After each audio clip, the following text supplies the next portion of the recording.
আসসালামু আলাইকুম। Advanced learning academy math and ইংলিশের পক্ষ থেকে তোমাদের সবাইকে জানাই অনেক অনেক শুভেচ্ছা ও অভিনন্দন। প্রিয় অষ্টম শ্রেণীর শিক্ষার্থীরা, আশা করি তোমরা সবাই অনেক অনেক ভালো আছো। আজ সমাধান করব তোমাদের গণিত বইয়ের অনুশীলনী ১ অর্থাৎ প্যাটার্ন। এই অনুশীলনীর আজকে আমরা ১১ পৃষ্ঠাতে যে দুইটা সৃজনশীল প্রশ্ন দেওয়া আছে, তার আজকে আমরা একটা সৃজনশীল প্রশ্ন অর্থাৎ ৬ নং প্রশ্নের আজকে আমরা সমাধান করব। তো দেখো, আমাদের ৬ নং প্রশ্নে দেওয়া আছে যে এখানে চিত্র দেওয়া আছে, তিনটা চিত্র। এখন বলছে যে সমান দৈর্ঘ্যের কাঠি দ্বারা নির্মিত চিত্র প্যাটার্নটির ১৫তম চিত্রের কাঠির সংখ্যা ৮৮। এটা হলো উদ্দীপক। যদি তাই হয় তাহলে ক নঙে বলছে প্যাটার্নটির পরবর্তী চিত্রটি একে এর কাঠি সংখ্যা নির্ণয় করো। তো আগে চলো আমরা ক নং প্রশ্নের সমাধান করব। তবে ক নং প্রশ্নের সমাধানের পূর্বে বলবো যে এই প্রশ্নটার অবিকল কপি আরেকটা কিন্তু উদাহরণ রয়েছে। দেখো, এটা আছে তোমাদের বইয়ের ৮ নং পৃষ্ঠাতে। যে উদাহরণটা আছে ৪ নং উদাহরণটা অবিকল, কিন্তু এই উদাহরণ আর এই অঙ্কটা কিন্তু সেম। তো আমরা উদাহরণের মতো করে এই অঙ্কটা সমাধান করব। তো আমরা লিখব উদ্দীপকের আলোকে চতুর্থ প্যাটার্নটি নিম্নরূপ। এখন আমাদের কিন্তু চতুর্থ প্যাটার্নটা আঁকতে হবে। এটা কিন্তু বর্গ, সবগুলাই কিন্তু বর্গ। তাহলে আমাদের এমনভাবে আঁকতে হবে যেন কি চারটা কাঠি যেন সমান হয়, অথবা চারটা বর্গ মানে কি চারটা বাহু, এই চারটা বাহু যেন সমান হয়। তাহলে এটা আমরা কিভাবে আঁকবো, আমি আঁকাটা একটু দেখাই দিচ্ছি। এটা আঁকবো আমরা এইভাবে। দেখো, স্কেলে যে সিএম এর বা সেন্টিমিটারের যে মাপটা আছে আমরা ওইভাবে মাপটা নিব, তাহলে কিন্তু মিলে যাবে। তো যেহেতু এখানে পরবর্তী ঘরটা আঁকার জন্য আমরা জিরো, এই প্রথম থেকে আমরা ৬ সিএম পর্যন্ত নিব। আমি প্রথম ৬ সিএম পর্যন্ত নিলাম, এরপরে আবার এইভাবে আমরা আবার ১ সিএম নেব, তাহলে কিন্তু সব দিক দিয়ে ১ সিএম করে হবে। তো আবার এখানে ১ সিএম এর একটা মার্ক করব, এরপরে আবার এখানে একটা ১ সিএম এর একটা মার্ক করব।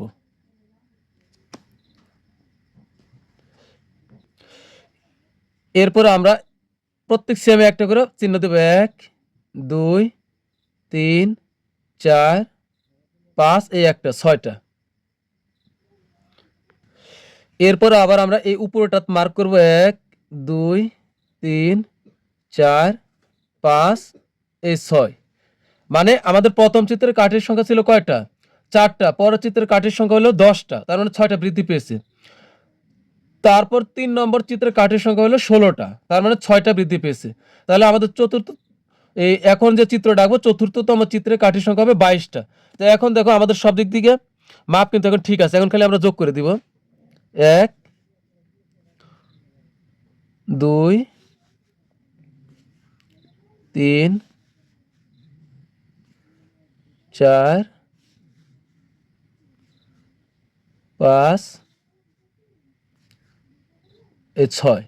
এখন কিন্তু আমাদের এখানে কাঠি মোট ২২টা আছে, তোমরা গুনলে ২২টাই পাবে। আমাদের কিন্তু এটা বর্গ হয়ে গেছে, সব দিক দিয়ে সমান, কোনো কাঠি কোনো ছোট বড় নেই, সব সমান। তাই এটাই কিন্তু আমাদের চিত্র। তো এখন আমরা নিচে শুধু একটা কথা লিখে দিব যে কাঠির সংখ্যা নির্ণয় করতে বলছে। তাই এখন আমরা লিখব প্যাটার্নটিতে, তো ১৬ আর ৬ ২২ হবে। তো প্যাটার্নটিতে সমান দৈর্ঘ্যের কাঠির সংখ্যা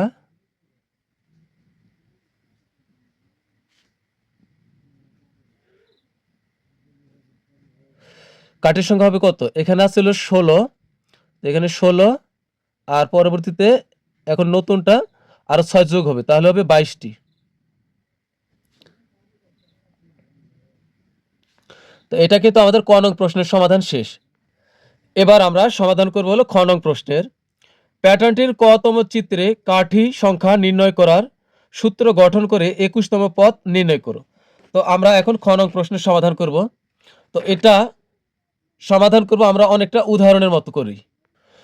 তো এখন খ নং প্রশ্নের সমাধানে প্রথমে আমরা লিখব প্রথম চিত্রে কাঠির সংখ্যা কত?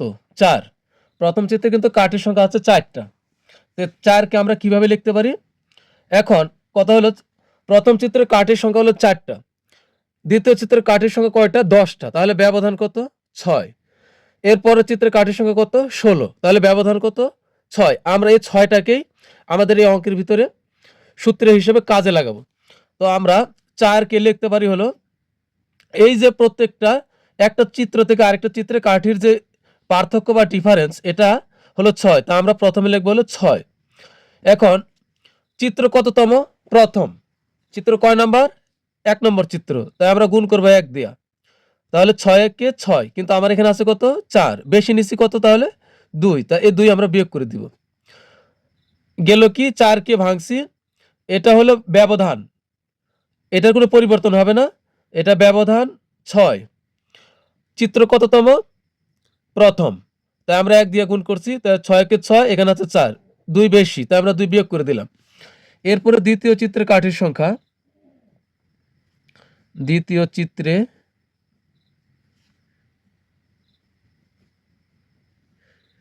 কাঠির সংখ্যা হলো 10, তা আমরা লিখবো 10। এখন 10কে ভাঙবো, এ 6 6ই থাকবে, এর কোনো পরিবর্তন নাই। তাহলে 6, এখন চিত্র হলো কয়তম? দ্বিতীয় চিত্র, তা আমরা 2 দিয়ে গুণ করব। এখানে কিন্তু ধারাবাহিকতা বজায় থাকবে, 1 এর পরে 2, 2 এর পরে 3, আর এই ব্যবধানের কিন্তু কোনো পরিবর্তন নাই। তাহলে 6 দুগুণ হলো 12, এখানে আছে 10, বেশি হয়েছে 2 10-এর থেকে, তা আমরা 2 এখানে বিয়োগ করে দিলাম। এরপরে তৃতীয় চিত্রে কাঠির সংখ্যা হলো 16, তা আমরা এই 10-এর সোজা লিখবো 16। এটা কিন্তু কাঠির সংখ্যা আমরা নিচে নিচে লিখতেছি, এটা ব্যবধান, এটা চিত্র সিরিয়ালে কততম, আর এটা আমরা 2 বিয়োগ করতেছি সবগুলা থেকে, তাহলে 16কে আমরা লিখতে পারি, এখানে ব্যবধান হলো 6, একে গুণ করব 2 দ্বারা, 3 দ্বারা, 1 2 এবার 3 দ্বারা, তাহলে 3 6 18, এখানে আছে 16, বেশি হয়ে গেছে 2, তাই 2 বিয়োগ করে দিলাম। এরপরে আমরা লিখব চতুর্থ চিত্রে, চতুর্থ চিত্রে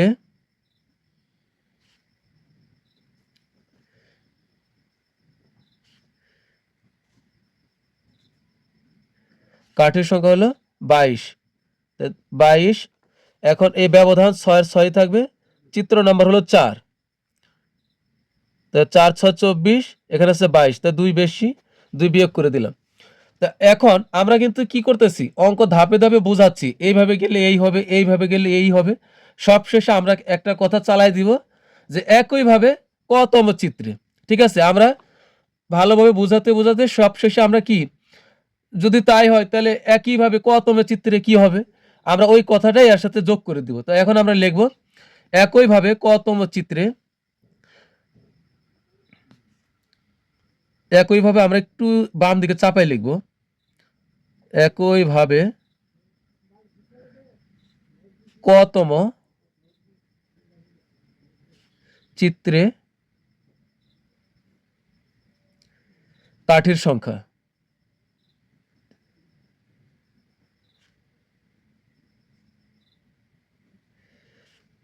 কি হবে?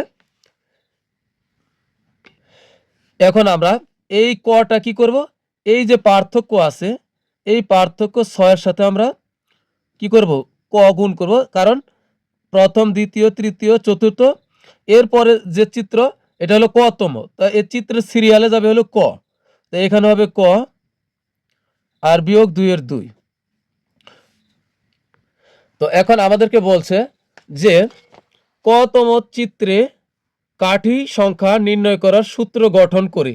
তো এই সূত্র গঠন করতে বলছে, তা আমরা এখন লিখবো, এটা আমাদের কিন্তু সূত্র গঠন করা হয়ে গেছে, তো এটা এখন আমরা কথার দ্বারা প্রকাশ করব। তো এখন লিখবো নির্ণয়ে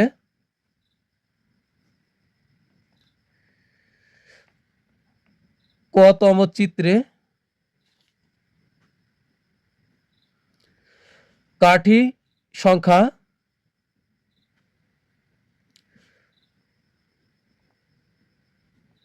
নির্ণয় করার সূত্র, নির্ণয় করার সূত্র।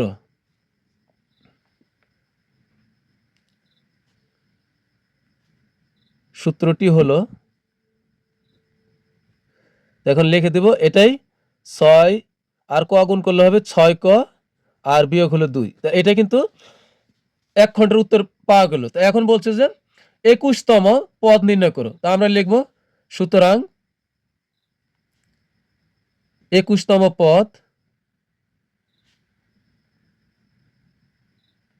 21তম পদ আমরা এখানে মানটা বসাই দিব। তো আমরা 21তম পদ নির্ণয় করব। এই 6 এর 6ই থাকবে গুণন এখানে আমরা ক এর মান বসাবো কত? তো ক এর মান বলেই দিয়েছে যে 21তম পদ নির্ণয় করো। তাহলে 21 হবে ক এর মান আর বিয়োগ 2 এর 2। তো কি করলাম 6 এর 6 ক এর মান হলো 21 আর বিয়োগ 2 এর 2। 6 একে 6 6 দুগুণে 12 126 বিয়োগ হলো 2 তাহলে হলো 124। এটাই হলো আমাদের 21তম পদ। তাহলে কিন্তু আমাদের এই খ নং প্রশ্নেরও সমাধান হয়ে গেল। এরপরে আমরা সমাধান করব হলো গ নং প্রশ্নের। তো এখন আমাদের এই গ নং প্রশ্নটা সমাধান করতে হলে প্রশ্নটি আমাদের ভালো করে বুঝতে হবে। এখানে বলছে যে প্রথম 15টি চিত্রের শেষ 12টি চিত্র তৈরি করতে, মানে প্রথম থেকে 15টা চিত্র হবে, তার মধ্যে শেষ 12টি মানে শেষের দিক থেকে যদি আমরা 12টার দিকে আসি তাহলে কিন্তু প্রথম 3টা বাদ যাচ্ছে। তার মানে 4তম চিত্র থেকে শুরু করে 15 পর্যন্ত এটাই তো হলো শেষ 12টি চিত্র। তাহলে এই চিত্রটি তৈরি করতে প্রয়োজনীয় কাঠির সংখ্যা নির্ণয় করো। তাহলে একটা কাঠির সংখ্যা বা সমষ্টি এখানে নির্ণয় করতে বলছে। আর এর জন্য আমাদের কি লাগবে? প্রথম পদ যোগ শেষ পদ, এই দুইটা লাগবে। আর পদ সংখ্যা কয়টা এটা লাগবে। তো এখন আমরা এটা সমাধান করার জন্য আমরা প্রথম পদ, এখানে কিন্তু প্রথম পদ আমরা প্রথম চিত্রতে পাবো না, কারণ এখানে কিন্তু প্রথম চিত্র নাই। এখানে আমরা যে প্রথম দ্বিতীয় তৃতীয় এই 3টা চিত্র বাদ যাবে। চতুর্থ থেকে 15 পর্যন্ত হবে 12টি চিত্র। এখানে কিন্তু চতুর্থতম চিত্রটি হবে, চতুর্থতম চিত্রটিতে যে কাঠিগুলো হবে এটাই হবে এখানে আমাদের প্রথম পদ। তো এর জন্য আমরা কি করব? প্রথমে আগে লিখব যে গ নং সমাধানের জন্য প্রথমে লিখব যে খ অংশ হতে প্রাপ্ত। তো আমরা খ অংশ হতে কি পেলাম? খ অংশ হতে কিন্তু আমরা কি পেয়েছি? চিত্র কতম চিত্রে কাঠি সংখ্যা নির্ণয় করার, এটা ধরে যে একটা কতম চিত্রে কাঠি সংখ্যা নির্ণয় করার একটা সূত্র পাইছি বা একটা বীজগাণিতিক রাশি পাইছি। সেটা হলো কি 6 ক বিয়োগ হলো 2। তো এটা দিয়ে এখন আমরা প্রথম চিত্রে প্রথম পদ নির্ণয় করব। প্রথম পদ বলতে প্রথম সংখ্যা, আর প্রথম সংখ্যাটা কোথায় থেকে পাবো? এটা পাবো হলো চতুর্থতম চিত্র থেকে। তো লিখবো চতুর্থ চিত্রে কাঠির সংখ্যা, এই রাশিটা ব্যবহার করে আমরা বের করব চতুর্থ চিত্রে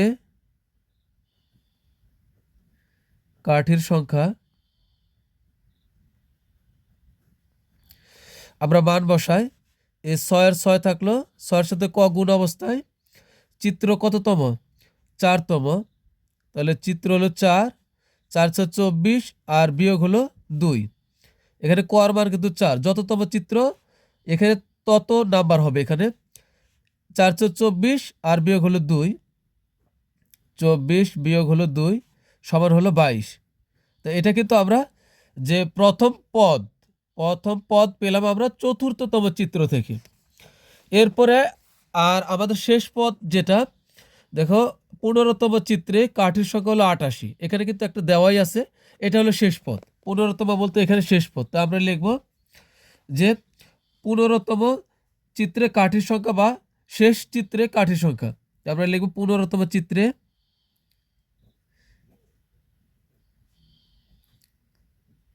চিত্রে কাঠির সংখ্যা।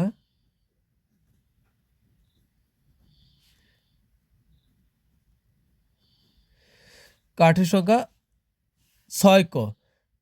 6 এর 6 হবে, ক এর মান হবে এখানে 15 আর বিয়োগ 2 এর 2। তো 6 15 90 বিয়োগ হলো 2, তাহলে এখানে কত হবে? 88। এখন আমরা কিন্তু প্রথম পদ পেলাম, শেষ পদও পেয়ে গেলাম। তো এখন আমরা লিখতেই পারি যে এইখানে যেভাবে বলছে প্রশ্ন আমরা ঠিক এইভাবে সাজাবো। সুতরাং প্রথম 15টি চিত্রের শেষ 12টি চিত্র তৈরি করতে প্রয়োজনীয় কাঠির সংখ্যা। দিয়ে আমরা সূত্রটা বসাই দিব। তো আমরা লিখবো, একদম প্রশ্ন দেখে দেখে বসাবো যে সুতরাং প্রথম 15টি চিত্রের শেষ 12টি চিত্র তৈরি করতে প্রয়োজনীয় কাঠির সংখ্যা।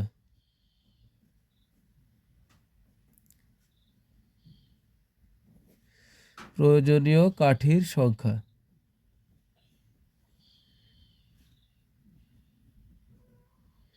এখন এখানে আমরা সূত্রটা বসাই দিই। এজন্য আমাদের কি সূত্র? তো আমরা প্রয়োজনীয় কাঠির সংখ্যা, এখানে আমরা এই সূত্রটা ব্যবহার করব। এখানে লিখব প্রথম পদ যোগ শেষ পদ, অথবা আমরা এটাও লিখতে পারি প্রথম সংখ্যা যোগ শেষ সংখ্যা গুণন হলো পদ সংখ্যা ভাগ হলো 2। তো আমরা এখন এটার মান বসাবো এখানে। এখানে আমরা প্রথম পদ বলতে এখানে যে আমাদের যে চতুর্থতম যে চিত্রটা আছে ওইটার মান বসাবো, এই যে 22। তো এই 22 বসাবো আমরা এখানে। আমরা আরেকটু এদিক বাম দিকে সরে আসি। তো এখানে বসাবো হলো 22, এর সাথে যোগ হবে হলো শেষ পদ হলো 88 বা 15তম চিত্রে 88, আর এটা ব্র্যাকেটে রাখবো, আর গুণন হলো পদ সংখ্যা ভাগ হলো 2। তো পদ সংখ্যাটা কিন্তু আমরা উপরে লিখতে পারি, অথবা এখানে লিখলেও কিন্তু এটা উপরেই বোঝায়, ঠিক আছে। তো পদ সংখ্যা কত হবে? পদ সংখ্যা হবে কত? 12টি, কারণ প্রথম 15টা বলছে, প্রথম 15টার শেষ 12টা, তা এখানে পদ সংখ্যা হবে 12টি। এখানে বাংলায় লিখতে হবে 12টি। এখন আমরা এই 2 দ্বারা আমরা 12কে কাটলে হবে 6। এখানে আমরা এখন যোগ করব। এখানে আমাদের গুণ যোগ করলে হবে 110, 22 আর 88 যোগ করলে 110, আর 6 কিন্তু এর সাথে গুণ অবস্থায়, তাহলে কত হবে? 660।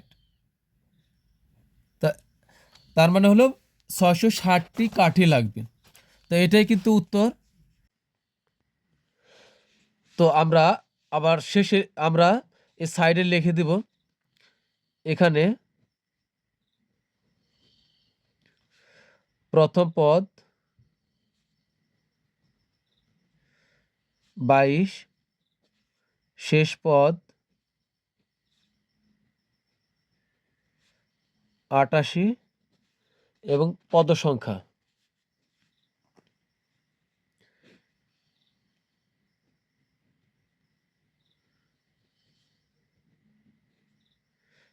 পদ সংখ্যা হলো 12। তো আমরা এভাবে লিখে দিব। তো এখন আমরা সবশেষে আবার লিখে দিব কি, নিম্নে কাঠির সংখ্যা হলো 660। সুতরাং নিম্নে কাঠির সংখ্যা 660। তো এটাই কিন্তু আমাদের উত্তর। তো আজকের মতো কিন্তু আমাদের সবগুলো প্রশ্নের সমাধান হয়ে গেল। তো প্রিয় শিক্ষার্থীরা, আগামী পর্বে আমরা 7 নং প্রশ্নের সমাধান করব। তোমরা সবাই ভালো থাকবে, সুস্থ থাকবে। আল্লাহ হাফেজ।